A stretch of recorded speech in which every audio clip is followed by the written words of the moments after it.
Hi, I'm Lindley Craig, and I'd like to welcome you to this video on conflict management, value conflicts. So this is the last video in our four-part series on conflict management.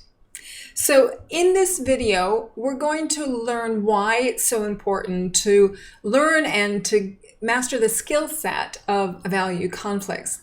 We're also going to look at what specifically we mean by values, as well as how we can use the skill sets and the techniques of overcoming value conflicts. And at the end, we just want to have a look at what we noticed when we went through this video. So at the end of all of my videos, as well as my live presentations, I always want to ask people, what did they notice? Not like, what did you think about it, but what did you notice? Because notice brings curiosity to your learning. So we're going to take a look at what you noticed at the very end. All right, let's get started.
So far, in this entire four-part series, you've learned many skills about conflict management.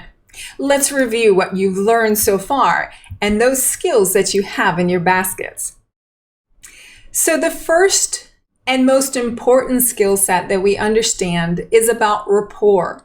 How to keep and maintain rapport with other people is a hugely large skill set that we need to have, because of course the idea is to be in that rapport set as much as we possibly can. The reason being, of course, is because when we're in rapport, there are no problems. Now, life does happen, and so sometimes us or someone else has a problem. So let's look at the skill sets we've learned so far when us or other people have problems. So our helping skills are what we use when we're okay, but someone else has a problem.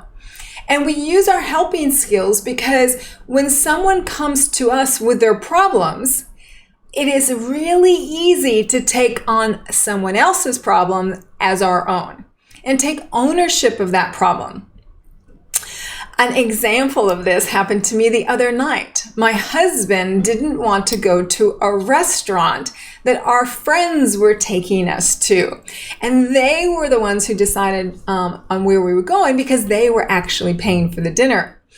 And so my husband really didn't want to go to this restaurant. And so he asked the hostess if we could change the restaurant. And she said it was fine. She just wanted to know which restaurant he wanted to change it to. So I had texted him later on and asked him, did you manage to get the restaurant changed? And he had called me straight away and he said, well, I was thinking of this restaurant or this restaurant or this restaurant. Can you do some research and decide where you want to go? Now, my husband has a problem and he's asking me for my help in solving his problem. And so what I said to him was, you're the one who has a problem with the original restaurant. You're the one who needs to make a decision about where you want to go. Me making the decision isn't going to help at all because, of course, you might have a problem with the decision I make. So you need to make the decision on your own. So in my helping skills with him, I kind of made the decision making of it, put my boundary up, and I made the decision making of the problem to be his and only his. So we use helping skills. And of course, during that conversation, I was reflective listening and feeding back his own problem to him so that he understood that the problem actually only existed with him. It wasn't my problem. So, of course, that saves us a lot of time when we push other people's problems back onto themselves. In addition, they learn their own decision-making skills and their own problem-solving skills for themselves, which is really important. So now when we're the one who has the problem, when it's me who has a problem and the other person doesn't have a problem, then I'm going to use my skill set of I messages. So I'm going to tell them that I have a problem. I'm going to tell them what that problem is about and the behavior that causes the problem, the sensory specific behavior that causes the problem. And then I'm going to reflective listen whatever their response is. Now, sometimes when we're doing a helping skill or we're doing an I message, we realize that we've gone from just one of us having a problem to both of us having a problem. And we talked about this in the last video about when we have two people that have a problem, what happens when that problem is based on our needs. So we talked about win-win negotiation and how to solve a conflict between two people when both parties have a problem that's based on their needs. Now, of course, in this video, we're going to be talking about that same scenario where both people have a problem, but this time the problem is based on the values of each individual person. If we look at the entire blueprint of the model that we're looking at the beginning of the blueprint as us wanting to build rapport. And so we're going to be building rapport and we're going to be trying to maintain that rapport. Now, as we go down this blueprint, if we're okay and we're working on the left side, if I'm the person who's okay and the other person is okay, then we're good. We're in rapport and the blueprint doesn't go any further than that. Now, if I'm okay and the other person owns the problem, then we're looking at helping skills. I'm okay, other person has a problem, I'm okay, so we're using our helping skills. Now, if I'm okay and the other person brings me a problem and now I own a problem as well, then we're looking at conflict. All right? So we can look at conflict as a conflict of needs or a conflict of values. So the conflict of needs, we're looking at win-win negotiation, and a conflict of values, which we're going to learn in this video, is about shared values, consultation, as well as modeling. All right? Now, if we go back up to the top and we're building rapport, if I'm the person who owns the problem, then I'm going to be using I messages and reflective listening. If the other person ends up owning a problem as well, then we get into that same conflict management flow. And if I deliver my I message and reflective listening and their situation is resolved, then we'll go back to the building of rapport. So that's kind of the whole big picture of what this model is about communication and trying to maintain as much rapport as we possibly can, minimizing the times when people have problems, whether it's us that owns a problem or someone else. So before we get into basically the how of value conflict and solving a conflict of values, what we want to first ask is, why do we want to do this in the first place? Why do we want to change someone's values? Well, here's the thing. Most of the time, what we're trying to accomplish is we're trying to accomplish something for the other person, and we're doing it out of love. We're not trying to manipulate them. We're not trying to make it so they do something that is against their values. We're trying to help them.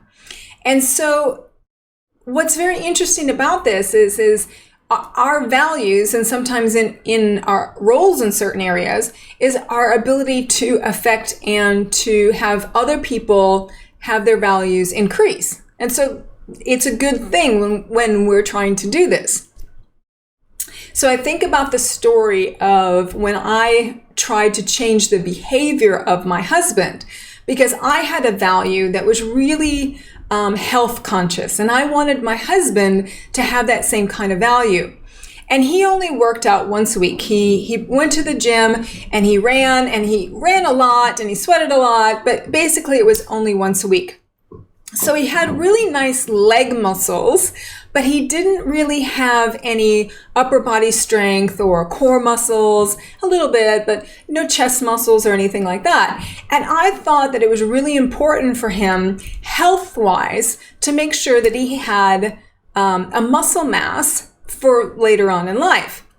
And so, as we grow older, that muscle mass normally declines as we grow older. So I wanted him to be able to love lifting weights and other things in the gym, because of the fact that I wanted to make sure that he was as healthy as he could be later on.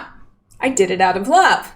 Now, my husband did end up going to the gym, and I did train him for 30 days, and sure enough, it stuck, and he still does that today. So my husband's really physically fit because of the fact that I influenced his values. I wanted to have, I had a conflict with him about him going to the gym and when he did that, and solved that by influencing his values. So, what specifically are we talking about here as far as what are values?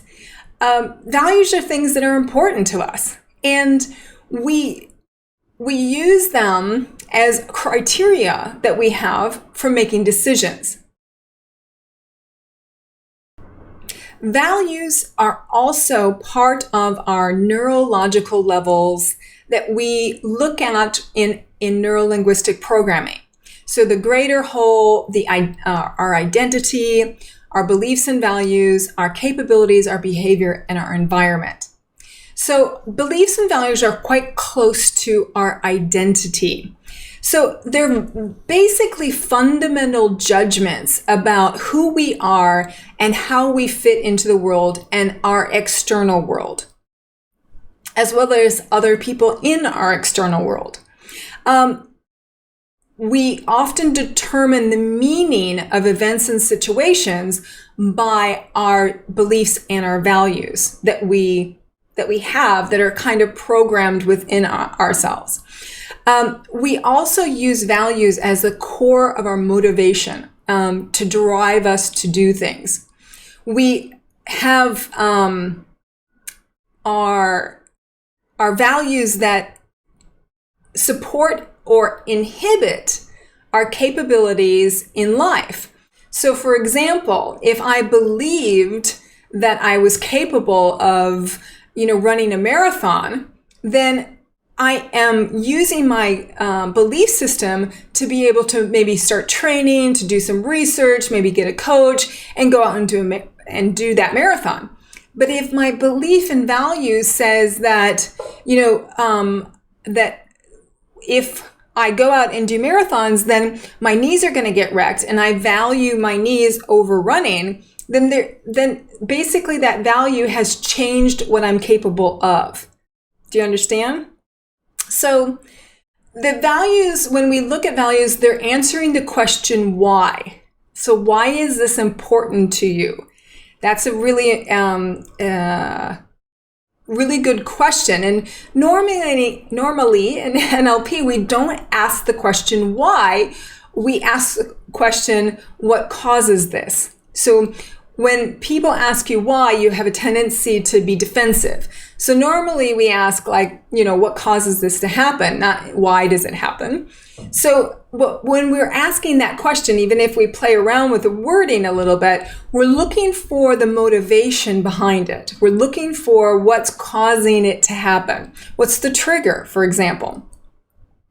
So our values are actually located in a very specific part of our brain. So our limbic system and our hypothalamus. So it's in the midbrain region. And this is about emotion and long-term memory, this area of our brain.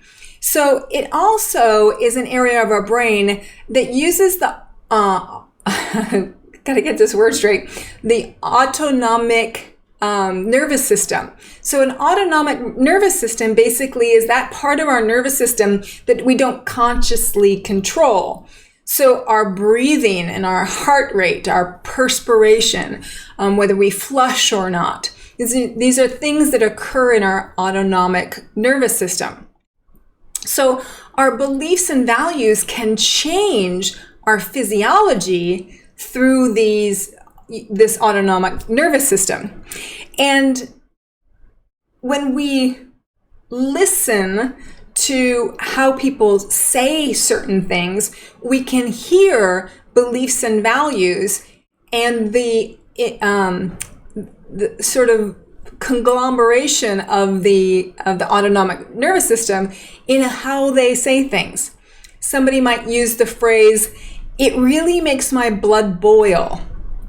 Okay, so having that in our system, you can actually sort of feel things getting hot, right? So that's an autonomic nervous system. So when our blood boils, and it's about what's important to us and how we react to it. So another one might be that makes my skin crawl, right? An autonomic nervous system, like when we get little goosebumps on our arms or on the back of our neck, like when the hairs stick up on the back of your neck. So those are the kinds of things that autonomic nervous system works with, and it's triggering our values. All right. So one of the last things that beliefs and values have a lot of effect on is actually our health. Because not only does it have that to do with that autonomic nervous system, it also has to do with what we refer to as the placebo effect.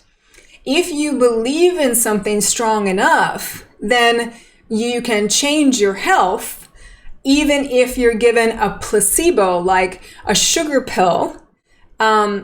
If you're convinced that pill is going to make your health better, then it's your beliefs and values that will actually convince you that it's going to work, and your body will actually change. So the placebo effect is done in almost every scientific study with drugs. They take the drug, they take a control group, and then take a placebo. And if the placebo works better than the drug, they've got to start over again. So the placebo effect is always the most interesting thing, because it's the person's belief that that pill is going to help them that normally heals them. So sometimes maybe we should just think that, we can heal ourselves, because, actually we can. Our body heals itself all the time. You scratch yourself and it heals you don't have to sit there and look at it, or you don't have to put pills on it or take pills to make it heal. It heals by itself. Even broken bones heal by themselves. It's amazing what the body can do. Anyway, so that kind of gives you an idea about how important values are and how closely held they are to our identity and who we think we are as people. So let's get into the how of how we solve a value conflict. The first thing we want to do in solving a value conflict is become really good influencers. So I'd like you to take an opportunity to guide you through a visualization process that will allow you to experience somebody who's influenced you in the past. So what I'm going to do is I'm going to go ahead and read this part of the visualization. And what I encourage you to do is just sort of sit back and relax and perhaps close your eyes, or you can just stare at the influencing screen and just close your eyes and think about a person that has influenced you. And I want you to think about that person and think about all the things that go on with that person. But I'll guide you through the visualization. And at the end, I just want to let you have a couple of minutes to notice what you noticed during this visualization exercise. All right, so go ahead and sit back in your chair, maybe take a couple of deep breaths, and we'll get started.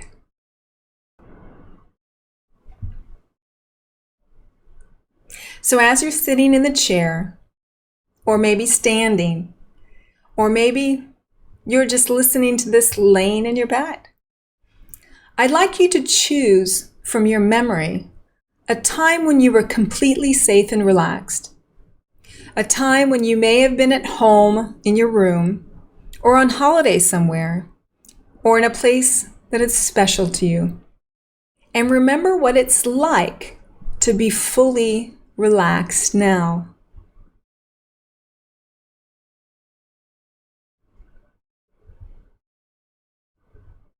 And as you remember that time when you were fully relaxed, you can recall another time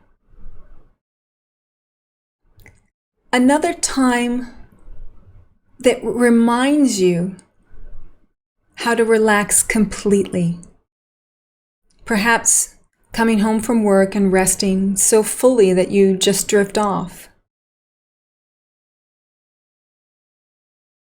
I'd like you to notice what you could see at that time, because often there's something you can see that really reminds you how easy it is to just completely relax, or something that you can hear, or maybe it's just something you feel.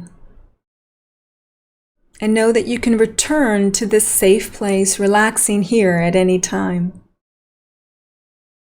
Because right now I'm going to ask you and invite you to remember a time in your adult life when somebody influenced you. That is, when you as an adult changed the way you behaved or your opinions as a result of someone else's actions. And you accepted that influence, even welcomed the influence. The person may have been a relative, a teacher, a friend, even someone you read about or saw in a film.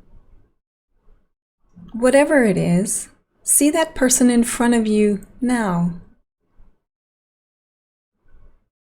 Hear the kinds of things that person would usually say beside you.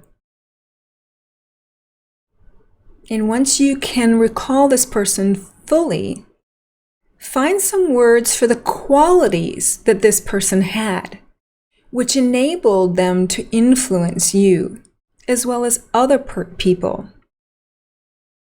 What was it about this person?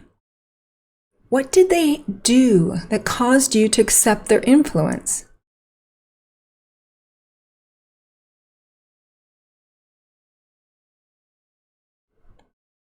Having done this, thank that person in your mind, because that person was probably somebody very special to you. You may not have realized how much they meant until now. And gently put that person out of your mind, remembering the qualities that they had. And now I'm going to invite you to remember another time that's comfortable to remember. Earlier in your life, when somebody influenced you, that is, when you changed your way you behaved or your opinions as a result of someone's actions, and you accepted that influence, even welcomed it. Again, the person may have been a relative, a teacher, a friend, even someone you read about or saw in a film. See that person in front of you and hear the kind of things that that person would usually say in their own tone of voice. And feel what it would be like to have that person beside you now. Once you can recall this person fully, find some words for the qualities that this person had, which enabled them to influence you. What was it about this person? What did they do that caused you to accept their influence?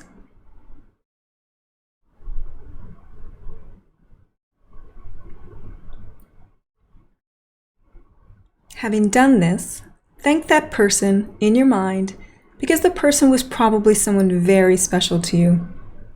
Again, you may not have realized how much they meant until now. And gently put that person out of your mind, remembering the qualities they had. And remember all those qualities as you come comfortably back to the session and to this video, all the way back, ready to think about and notice the qualities of successful influencers. So the qualities of successful influencers, what did you come up with?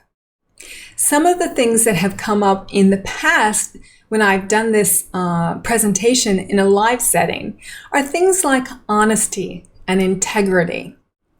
Other things like they look out for other people and they believe in others. And they're easy to follow. It's easy to get behind them and go in the direction that they're leading you. And they walk their talk. They're really congruent about what they say and what they do. Another one is that people say that they're nice. And the other one that comes up for us quite often is they're good leaders. So you might have other things in your idea of what the qualities of good influencers are. But those are the qualities that we need to have to be able to influence someone else's values. Sometimes we get influenced by other people, but most of the time we're getting influenced by the media. It's all around us. So take this particular ad. What is it that this ad is trying to make us do? It's trying to make us buy something, right? What else does it try to make you do? Well, if you're a person on a diet or trying to lose weight, it's trying to make you cheat on yourself in your diet. And another thing you can look at is that this advertisement is trying to let you treat yourself to something. So what are the values that this ad is actually drawing on to get our attention to pay attention to this ad? So number one is, no one will know. It's secrecy. So we're like doing something that's kind of secretive and that like nobody else is going to find out about, right? Doesn't matter that this particular location of this Z Espresso coffee just happens to be in a mall and, your friends could be walking by at any moment in time seeing you gnaw on all these cookies, but nobody will know, right? You can take them away in a little plastic bag. So this is one of the things, is secrecy. Another one is reward. We're rewarding ourselves with something sweet. So this actually comes back to something that we learn as children, right? And it's pretty bad because a lot of us were rewarded by our parents for eating our meal or for something bad that's happened or something that we've done. We've been rewarded with sugar. So if we ate our meal, we got dessert. If we went out and had a bad experience, somebody would buy us ice cream. So we were rewarded all the time for being good or for other things, but with sugar. And this is bringing back that value to us in an advertisement. Another thing that this brings out in this advertisement is the value of something that's free. So you're going to go and buy this coffee or hot tea or iced tea or whatever, and you're going to buy it and you're going to get this thing for free. So it's giving us a value to our values. And then also the other thing is something about ego. So it's when we look at this ad, somebody who's drawn to this ad, their value of other people's opinion of them is really important, which is why the ad says no one will know, right? So we don't want our other people to think badly of us because we're eating the cookie. So the ad's saying, well, no one's going to know that you're eating the cookie, right? So it's playing in our value of when we think that people are more, other people's opinions of us are really important. Now, when I took this ad, a picture of this ad, this means nothing to me because I don't have those values. I don't have the values of sugar makes me feel good. I don't have the value of that it's good for a break time. I don't have the value that other people's opinion of me is valuable.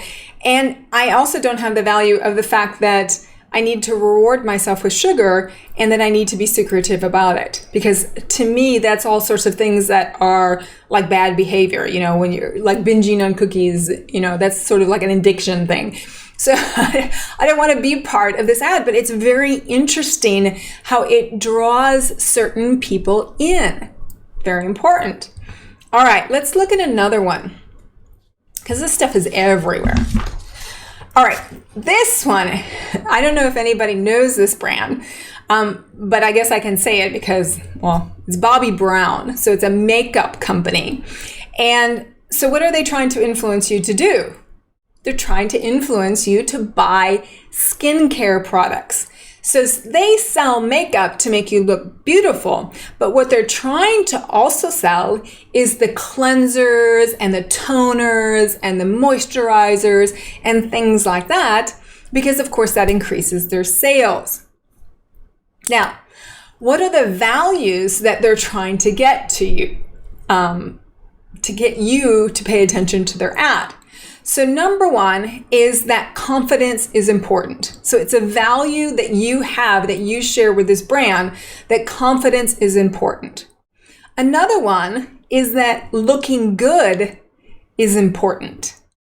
So if you're attracted to this ad, you're attracted to the fact that looking good is important and you know that it's important. So you value that. And another one is that healthy skin is important because it leads to confidence, which is important.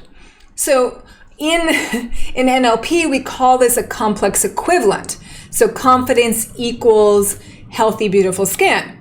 When we all know that confidence has nothing to do with healthy, beautiful skin, right? We know that I mean, if we think about that logically, that it's not a mathematical equation, confidence equaling healthy, beautiful skin. It has nothing to do with it. But it's very interesting how advertising gives us that equation. And if we agree with the equation because our values say it's important to us, then we're hooked into the ad and we'll buy their products. All right, let's look at another one. Sorry, a lot of these are women-related things. And that's probably because a lot of the buying power in families is held by women. So a lot of advertising goes out to the person who's kind of in charge of the purse strings. So sorry about this, but it's just women things. All right. So this is a very interesting ad. Again, about confidence, but this time it's about your bra, right? So again, it's a complex equivalent saying confidence equals you wearing the right bra. So what are they trying to sell? Of course, they're trying to sell bras. And the value that they have is that confidence equals looks. Very similar to the ad before. So you have this, voluptuous woman in the right bra, kind of winking at you going, this is what you should look like because this is confidence. And then, there's also a value in here that there's a right and a wrong. So they're telling you that there's a right bra to wear, which automatically means there's a wrong bra to wear. So they're playing on our sort of prefrontal cortex area of our brain where we're saying there's good things and there's bad things. And it's telling you that the decision is to wear the good bra. And then we're also saying in this advertisement that wearing a good bra, wearing a bra, regardless of whether it's the right one or not, is equated to confidence, right? So again, we have this complex equivalent that basically says wearing the right bra equals confidence. And of course, we know that that's just completely not true. So again, media has such a big way of influencing people because they're influencing us based on our values, which is very closely goes to who we identify ourselves as, right? So there are some people out there that are Gucci people, and there's some people that are Prada people, and there's some people that are Ralph Lauren people, and there's some people that are Louis Vuitton people, and there's some people that are, Kmart, right? or Zalora or Zara or, Morgan or something like that. So yes, there are people that aspire to be Louis Vuitton people, but then there's actually Louis Vuitton people. They own nothing but, right? So they're very brand oriented. But that's because Louis Vuitton has taken their advertisements and made their advertisements very specific to certain values, and that draws to certain people. All right, let's look at influencing values and how exactly we do that, because we can see how media does it or how our advertising does it. So how do we do it as just, normal people? So one of the first things that we want to look at is using shared values. So when we can influence people, we're going to influence them if we share the same kind of value. So if I value honesty and another person values honesty, it's almost like that win-win thing where I can start as that basis of honesty as a way of moving forward to influence them. It's a really cool thing. Another way to be able to influence values is that we are modeling the behavior. Okay, so what that basically means is that we are not going out and telling our children to clean their room when in all actuality our car has, pizza boxes and, there's our workout clothes from, 2 weeks ago still hanging out and, there's just rubbish everywhere. It's really hard to be able to then to go and tell your teenager to go clean their room when you can't even keep your car clean. So we want to model the behavior that we are actually asking our children to do. Really hard to tell a child not to smoke if you're a smoker. Kind of incongruent that way.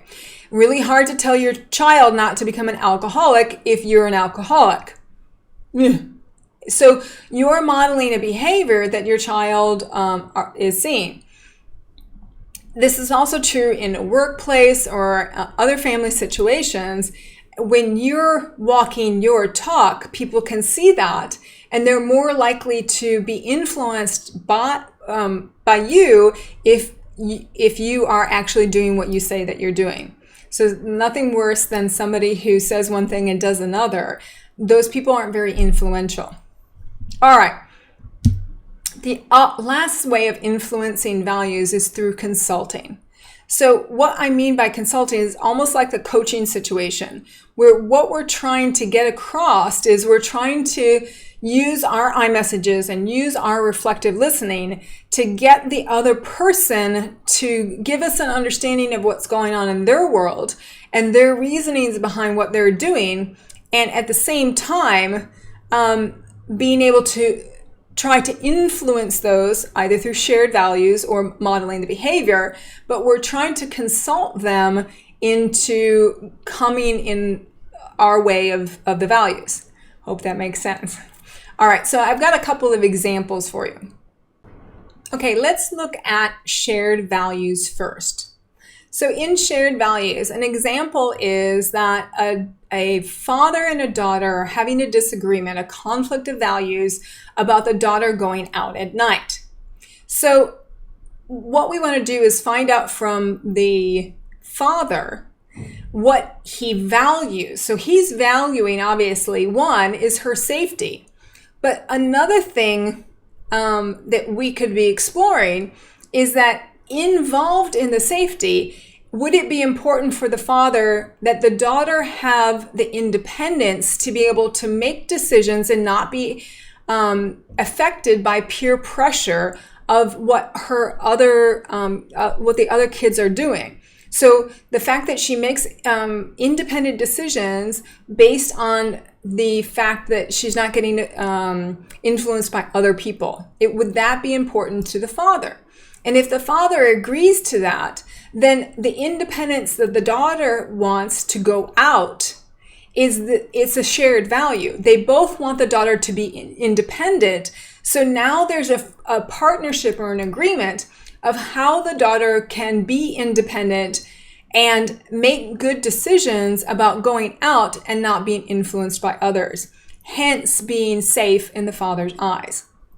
So that's a really good example of using shared values to come to a win-win negotiation conclusion about the daughter's needs and the father's needs. So father needing her to be safe, the daughter needing to go out with her friends and start being an adult, right? Making her own decisions and not being influenced by other people.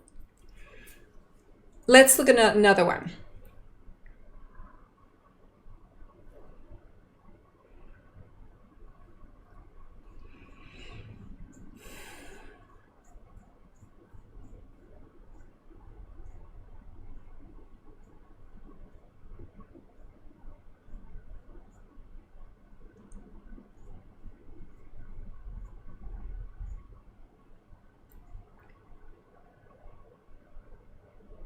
Okay, so this is an example actually from a coaching client that I had.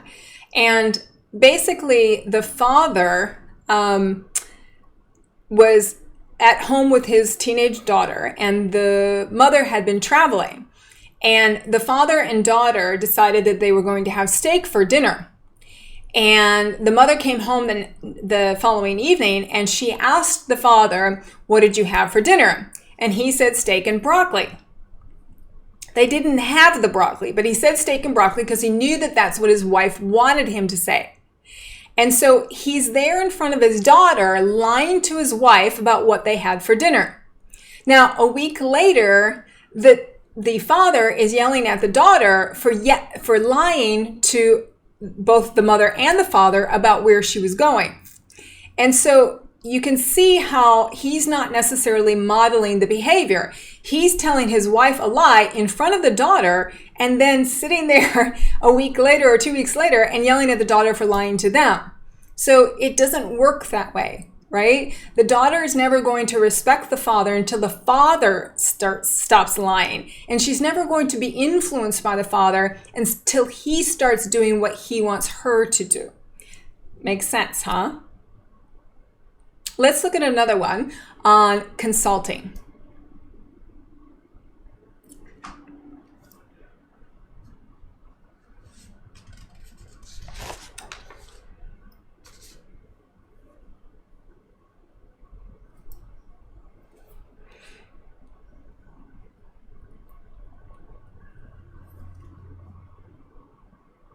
So in a consulting example, I might be consulting somebody in the room in a conflict management seminar about using iMessages, and that person isn't using iMessages with other people, and I might be saying to them, here is my iMessage about you using iMessages, and reflective listening, them coming back at me and whatever they say to come back at me, and then basically saying something to the effect of, the research shows that 90% of the time when somebody uses an iMessage to be able to solve their own problem, that the resolution of the problem comes immediately instead of going into conflict management with a needs or a values conflict.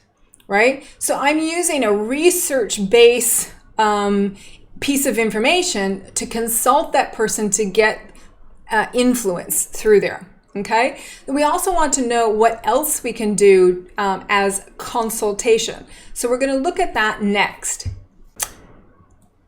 So in consulting, what we want to do is we want to ensure 5 things occur. So the first thing is that we want to make sure that we know the facts, right?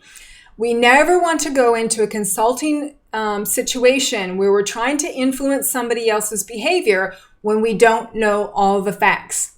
My husband is an absolute dream at this, because every time he has an employee conflict at work, and sometimes this might be somebody is accused of stealing, or somebody is accused of harassment or something like that, he goes and investigates first. So somebody comes into his office and storms in and says, oh, we must do something about this. This is outrageous. This person's stealing from us.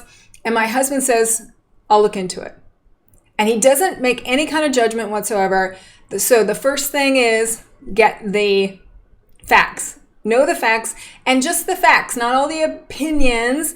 Again, we're looking at for the iMessage facts, just the behavior. What's the behavior, not the adjectives and adverbs that go along with the behavior. What was the behavior that is related to the fact? All right. The second thing we're going to do is we're going to look at the importance of the other person accepting our influence by getting hired. Right? So when we get hired, we're basically saying, is it okay if I talk to you about this? So we've gone out and got the facts, and this person's been accused of stealing. We're going to ask them, is it okay if I talk to you about this accusation that you were stealing from us? And so we're basically asking the person for permission to go into the next phase. And if that person decides they don't want to give you that permission, that's fine. It's their choice, right? But most of the time, the person's going to want to hear it. So like 99.9% of the time, the person wants to hear it because they're curious about what you're going to say. Especially if you haven't led into the fact that you're upset by your facial expressions or physiology or whatever, that you're just in that consulting phase where you're trying to get the facts and then get hired. And then the third thing, using your iMessages to say, here's what I've noticed, right? So we're using our iMessage to say, the behavior was this, and this is how we feel about it. Next, of course, is we're going to be reflective listening. So we get the facts, we get hired, we use our iMessages, and then number 4 is that we're reflective listening. So if whatever they come back with, we're understanding, we're saying, so this is what your point of view is, and that's important. The last thing that we're doing is we're going to leave the other person to make their own decision. So we might come back and say, this is what we believe to be true, and it's up to you whether you change or not. So in a case like stealing, it might be, we know the facts, we know the person has stolen, we've given the iMessage, we want them to resign on their own, and we've told them that. We've reflective listening about what they believe, and then we end by basically saying, okay, well, I understand that this is your side of the story, and this is what we want you to do. And we want you to resign. And so we let that person decide. Now, if that person decides not to do it, and we haven't influenced them to do that, of course, in that kind of situation, we might be just firing them, and we might be taking the last action. Most of the time, though, that influence is there for that person to take and do with what they want. Now, a really good example of this particular consulting was Dr. Richard Balstead, who is the original trainer of Transforming Communications, the book that this entire program is based on. And he was with his son, and he used this entire technique all the way through his son's life. And when his son became a teenager, he wanted to go out to an arcade with his friends without his father. So a bunch of teenagers going to this arcade, and they were kind of young teenagers, like 13 and 14.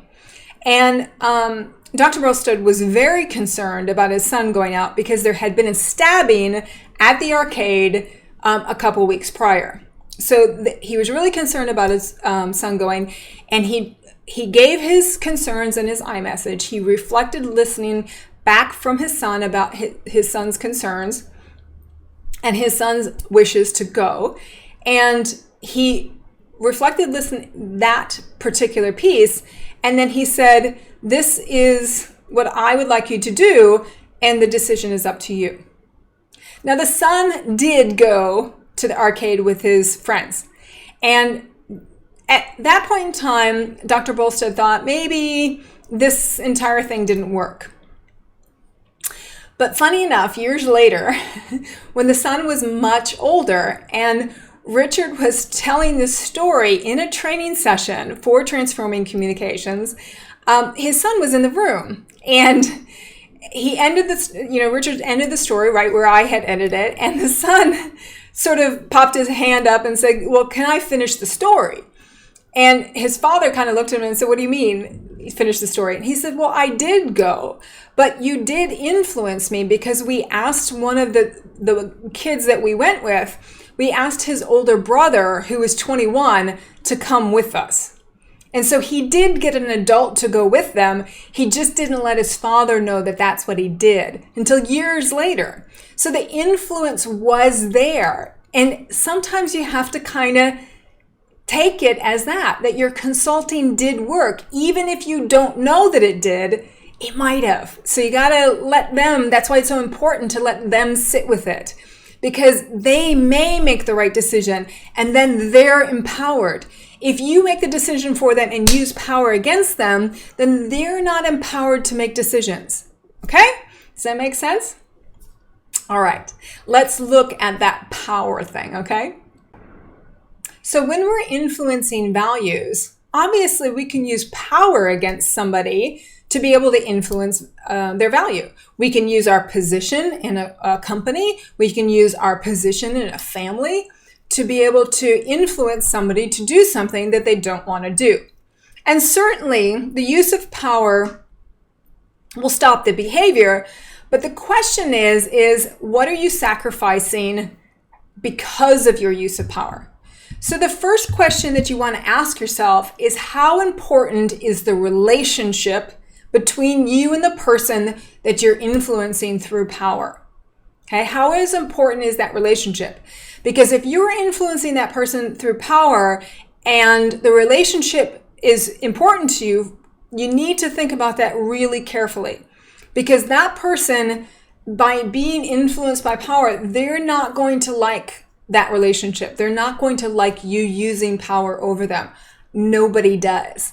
So when you're in that kind of situation, you really need to ask yourself, how important is this relationship to me? The other thing that you have to ask is, how important is it to change the behavior? Is it really that important to change this behavior? So if your son or daughter or whatever is smoking, or your husband or wife or whatever is smoking, and you don't want to have them smoking, you have to ask yourself, how important is it to change that behavior? Now, I'm personally a vegetarian.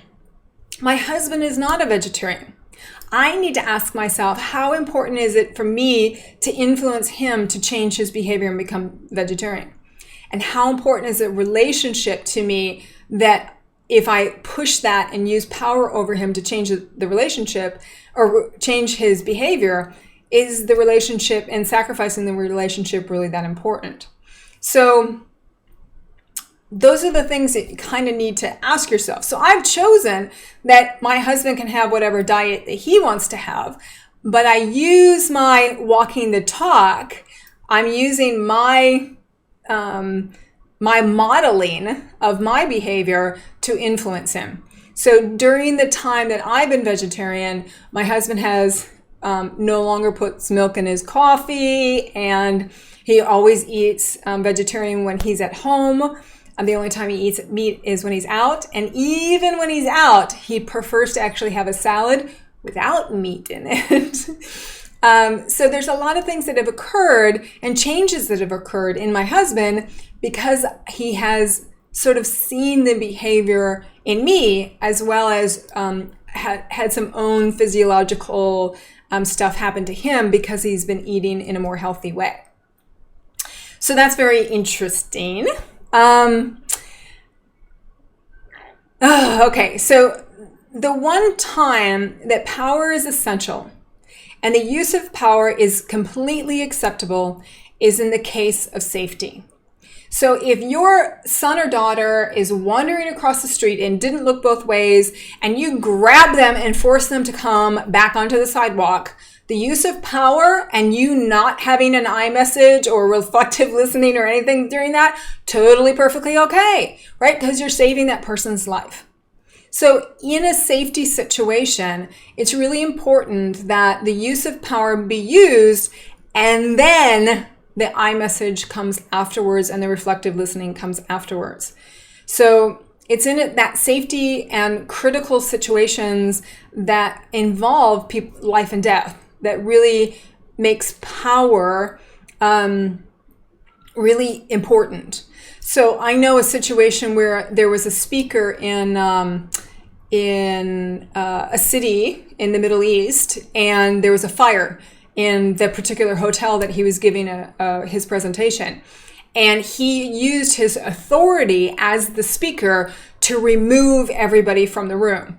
So he stopped the presentation, stopped everybody, and literally pushed people out of the room to avoid the fire. And there was actually a fire in the hotel. It wasn't just an alarm.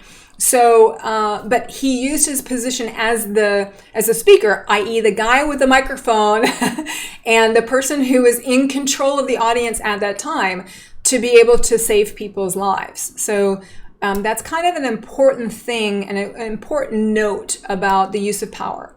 And, you know, sometimes people think it's a life or death matter, but, you know, whether or not your husband smokes is not a life or death matter. It's not a life or death matter today, but it might be 5 years or 6 years or 7 years down the line. Again, it's influencing, it's modeling, it's taking the time to have that conversation over a long period of time, rather than trying to use power over that person. So I know a lot of people, like I have a friend who smokes, and every once in a while, I just remind her of the facts. You know, I model the behavior of not smoking. I try to connect with shared values of her living as long as she wants to, as well as consulting her about, you know, statistics on smokers, and specifically, you know, smoking women and breast cancer and all of those kinds of things. I remind those to her every once in a while, but again, it's not my choice to use power over her, because again, how important is the relationship, and is it really important to change the person's behavior? So for me, I value the relationship more than it is important to change her behavior. All right, hope that makes sense. So this is a really good example of the use of power. Haley, your room moved to the driveway.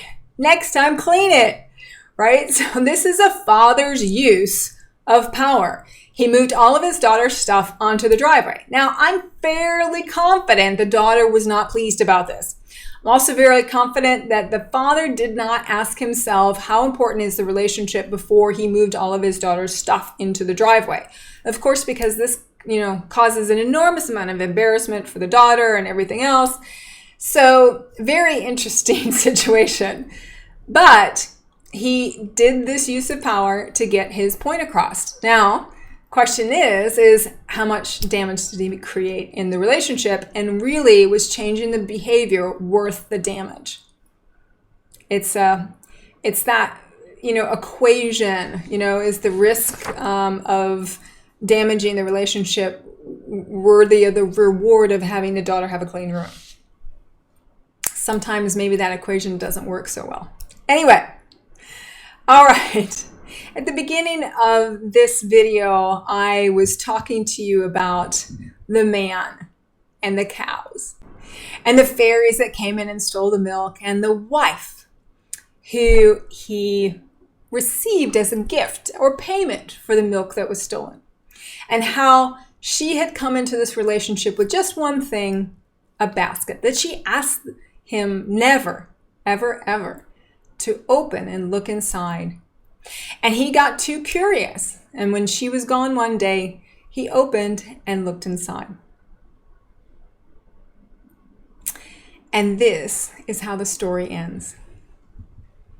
The man's wife came back and knew what had happened right away.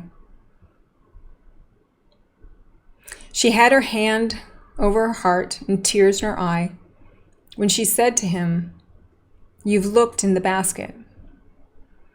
Laughing, he admitted, "You silly woman! You silly, silly person! Why have you made such a fuss? There's nothing in it at all." "Nothing?" she said, hardly with the strength to speak. She turned her back and was never seen again. Tempting to laugh and degrade another person's values. You think there's nothing to it. You think there's nothing there. What may seem irrelevant to one person may be the whole meaning of life to another. And with that, we end conflict management, value conflicts. I hope you enjoyed this 4-part series about conflict management and specifically about values conflict. And I hope that you'll take some time to notice what you learned here, perhaps maybe even watching the video again. And notice those influencing things that you can do and model from the people that you remember who influenced you, and those characteristics of good influencers. And I hope also that you take time to think about how you model behavior that you want to have in other people, and how you consult other people on changing their values, and how that maybe sometimes you can practice leaving them to decide on their own what they want to do with their values. Okay, this is the end of the conflict management video series, so we hope to see you in the next one.